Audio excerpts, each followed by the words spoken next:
O Cortiço foi publicado em 1890, no alvorecer da República Brasileira, um período de transição acelerada, urbanização caótica e transformações sociais profundas.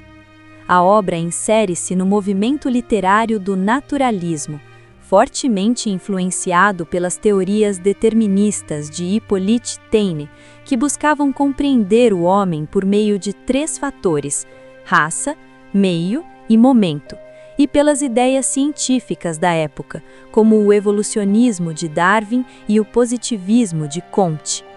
O naturalismo via o ser humano como produto de forças biológicas, sociais e ambientais, muitas vezes abordando com crueza temas como a sexualidade, a pobreza e a degeneração. Aloísio Azevedo, assim como seu contemporâneo Eça de Queiroz em Portugal, utilizou a literatura como um instrumento de análise e crítica social.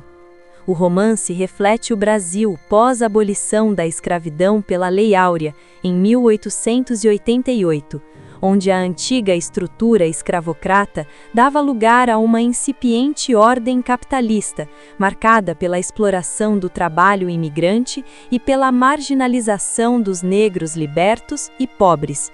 O cenário é o Rio de Janeiro, capital do país, em franca expansão e com graves problemas de habitação, saneamento e desigualdade.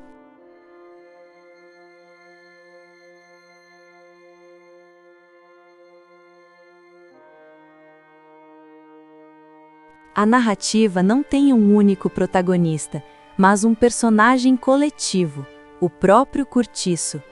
Ele é um organismo vivo, que cresce, respira, adoece e corrompe. Suas casas são ventres que geram miséria e vício. A história acompanha sua expansão, desde a pedreira de João Romão até se tornar uma enorme estalagem, e depois a cabeça de gato, Cortiço rival. João Romão. O avarento comerciante português, empreendedor brutal e incansável. Representa o capitalismo nascente e desumanizado.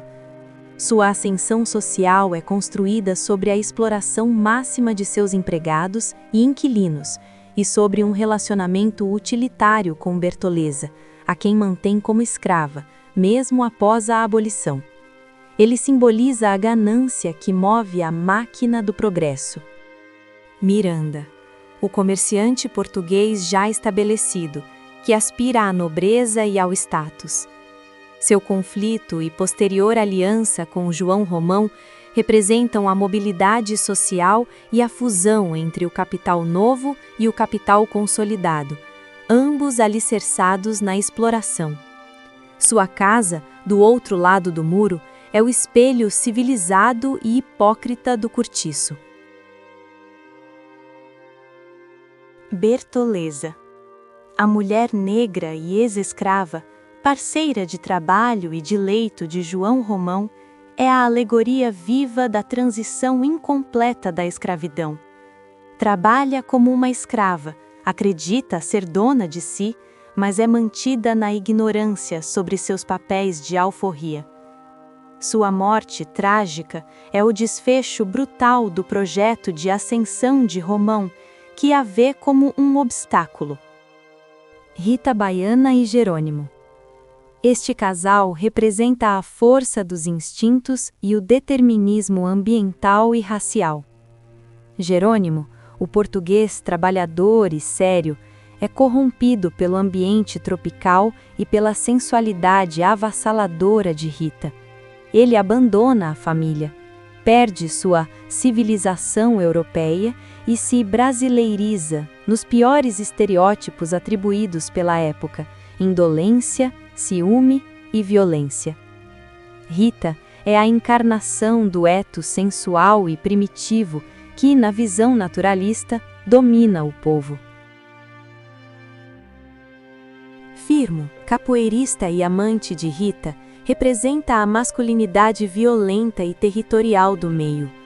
Pombinha, a moça inocente do Cortiço que é iniciada pela prostituta Leonie e se torna uma cortesã, ilustra a corrupção inevitável pela influência do meio. Sua transformação é uma das mais poderosas metáforas do romance sobre a perda da inocência forçada pelas circunstâncias. O coletivo. Personagens como a lavadeira machona, a viúva das crianças famintas, os trabalhadores da pedreira, formam uma massa humana guiada pela luta pela sobrevivência, pela fome, pela luxúria e pela embriaguez. São vítimas e, ao mesmo tempo, agentes da degradação mútua.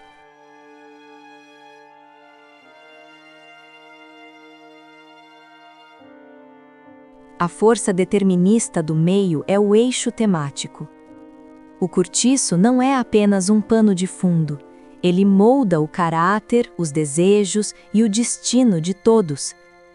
A miséria, a promiscuidade física e a falta de privacidade geram um caldo cultural onde os instintos mais básicos predominam. A animalização do ser humano. As personagens são frequentemente comparadas a animais, insetos, porcos, cachorros, ratos. Suas ações são motivadas por fome, cio, territorialidade. A crítica à ganância e à ascensão social. A trajetória de João Romão e Miranda mostra que o sucesso no capitalismo selvagem exige desumanização, trapaça e sacrifício alheio. A sexualidade como força natural e destrutiva. O desejo sexual é uma energia irracional que move conflitos, como o de Jerônimo e Firmo por Rita Baiana, destrói famílias e define relações de poder. A questão racial e social pós-abolição. O romance expõe a condição subalterna dos negros, como Bertoleza, e a tensão entre imigrantes portugueses e brasileiros pobres, todos disputando um lugar na hierarquia social.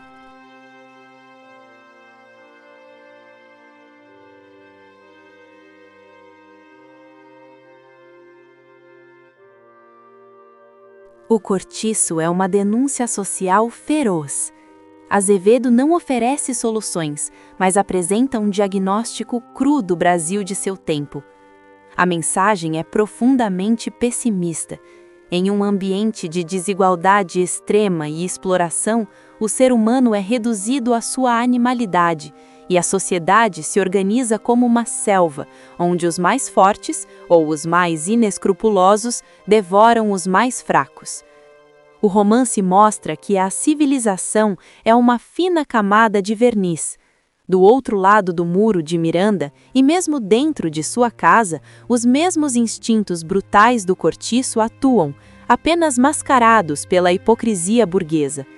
A história quer passar que o progresso econômico à custa da desumanização é um projeto fadado a gerar monstros, tanto individuais, como Romão, quanto coletivos, como a revolta bestianizada dos moradores do cortiço. A obra também questiona a identidade nacional ao apresentar um quadro onde as raças e classes não se fundem harmonicamente, mas se digladiam sob o jugo de um capitalismo predatório.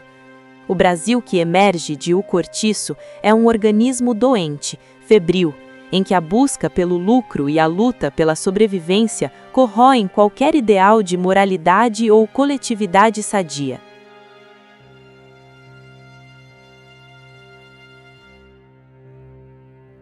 O Cortiço permanece como uma das obras mais importantes e contundentes da literatura brasileira. Mais do que um retrato de época, é uma análise estrutural das engrenagens da desigualdade. Sua força reside na capacidade de Aloísio Azevedo transformar uma habitação coletiva em um microcosmo do Brasil, utilizando as ferramentas do naturalismo para criar uma narrativa visceral, impactante e de grande valor sociológico. A crítica ao determinismo radical da obra não diminui seu pavor. Ela captura, com rara maestria, a dinâmica desumana de uma sociedade em que o ambiente, a herança social e a economia configuram destinos de forma quase inexorável. É um livro essencial para se entender as raízes de muitos dos dilemas brasileiros ainda hoje presentes.